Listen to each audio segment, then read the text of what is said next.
दोस्तों नमस्कार। दोस्तों अंता का विधायक कौन बनेगा, बस एक रात भारी है, उसके बाद सारी तस्वीर साफ हो जाएगी। लेकिन इसी बीच बहुत सारे एग्जिट पोल आ रहे हैं। फलोदी सट्टा बाजार अलग आकलन कर रहा है, दूसरे एग्जिट पोल अलग आकलन कर रहे हैं। जनता का एग्जिट पोल क्या है, जनता क्या चाहती है, जनता किसको वोट दे रही है, किसको चुना है विधायक, यह सबसे बड़ा सवाल है। लेकिन इसी बीच कई सारी चौंकाने वाली खबरें सामने आ रही हैं। नरेश मीणा सड़कों पर उतर चुके हैं जनता का आभार जताने के लिए। तो क्या नरेश मीणा चुनाव जीत रहे हैं? क्या नरेश मीणा को जनता ने विधायक चुन लिया है, नरेश मीणा को अपना नेता चुन लिया है, या फिर नरेश मीणा को झटका लगने वाला है? फलोदी वालों ने तो नरेश मीणा को झटका दे दिया है, नरेश मीणा के समर्थकों को तगड़ा झटका दिया है, मायूसी दे दी है। लेकिन जनता के एग्जिट पोल ने कहीं ना कहीं नरेश मीणा को जिता दिया है।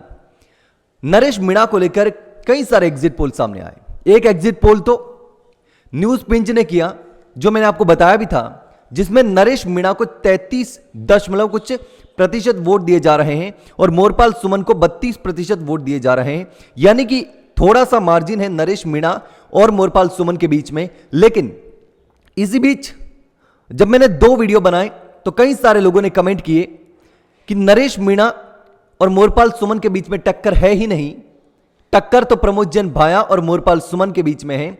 लेकिन मैं नहीं मानता, मैंने चुनाव देखा है, लगातार हम नजर बनाए हुए हैं, टक्कर मोरपाल सुमन और नरेश मीणा के बीच ही रहने वाली है।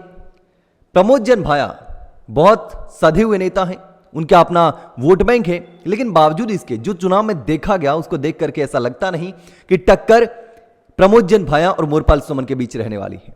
टक्कर जो है वो सिर्फ नरेश मीणा और मोरपाल सुमन के बीच में रहने वाली है, क्योंकि सरकार ने पूरी ताकत, पूरी मशीनरी, सारे नेता, मुख्यमंत्री, पूर्व मुख्यमंत्री सबने वहां पर डेरा डाल दिया था किसी भी तरीके से कि हमको अपनी इज्जत बचानी है, सीट बचानी है।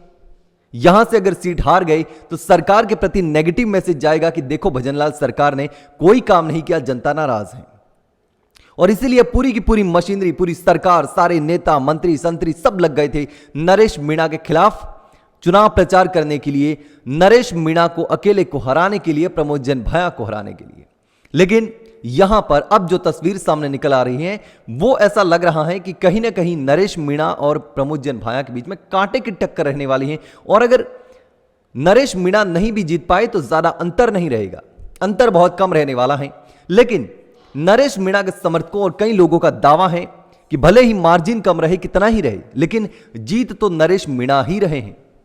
जब नरेश मीणा के कार्यक्रम में इतनी भीड़ आई, जबरदस्त तरीके से कांग्रेस और बीजेपी से ज्यादा भीड़ आई, तब ऐसा लगा कि माहौल पूरी तरीके से बदलता हुआ नजर आ रहा है। लेकिन अब देखना होगा कि माली, मीणा और जितने भी वोट हैं, 2 लाख से ज्यादा वोट हैं, 80% से ज्यादा वोट डाले गए हैं। तो यहां पर माली समाज, मीणा समाज और अनुसूचित जाति जो हैं, जिनके सबसे ज्यादा वोट हैं, ये किसके पक्ष में रहे हैं? मैं पहले भी बता रहा था कि ये वोट जिसके पक्ष में जाएंगे, 3 फैक्टर हैं, माली समाज, मीणा समाज और एससी समाज, इसमें से कोई 2 पक्ष जिसकी तरफ चले गए उसकी जीत तय है। लेकिन अब न्यूज पिंच का जो सर्वे है, वहां के कई लोगों का कहना है कि नरेश मीणा के जीतने की संभावना बन रही है। लेकिन फलोदी वाले बोल रहे हैं कि सबसे कम भाव तो मोरपाल सुमन के हैं, यानी कि मोरपाल सुमन के जीतने की संभावना ज्यादा है। और सबसे ज्यादा भाव प्रमोद जैन भाया के हैं, यानी प्रमोद जैन भाया तीसरे नंबर पर रहेंगे और नरेश मीणा दूसरे नंबर पर रहेंगे। लेकिन अब ये दोनों सर्वे हैं, इस दोनों सर्वे ने जनता को कंफ्यूज कर दिया।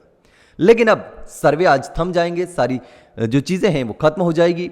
आज की रात भारी रहने वाली है, उसके बाद कल जो है वो माहौल पूरी तरीके से बदलता हुआ नजर आएगा। शाम तक, जब तक वोट की काउंटिंग होगी, तब तक सारा मामला ऊपर नीचे चलता रहेगा। लेकिन पूरे राजस्थान की जो नजर है वो सिर्फ और सिर्फ अंता की सीट पर रहने वाली है, क्योंकि अंता की सीट राजस्थान के लिए सबसे ज्यादा महत्वपूर्ण इसलिए बन गई है कि इसमें नरेश मीणा है। कुछ भी हो, अंता जो था वो पूरे देश में चर्चित हो गया। राजस्थान ही नहीं, जिस तरीके से देवली उनियारा हुआ था, वैसे ही अंता भी पूरे देश में चर्चित हो गया, सिर्फ और सिर्फ नरेश मीणा की वजह से। नरेश मीणा चुनाव नहीं लड़ते तो बिल्कुल लोगों को पता भी नहीं चलता कि राजस्थान में अंता नाम की कोई विधानसभा है भी। लेकिन सबसे बड़ी बात तो है ही। लेकिन अब क्या कुछ होने वाला है, कल पूरा जो तस्वीर है वो साफ होने वाली है।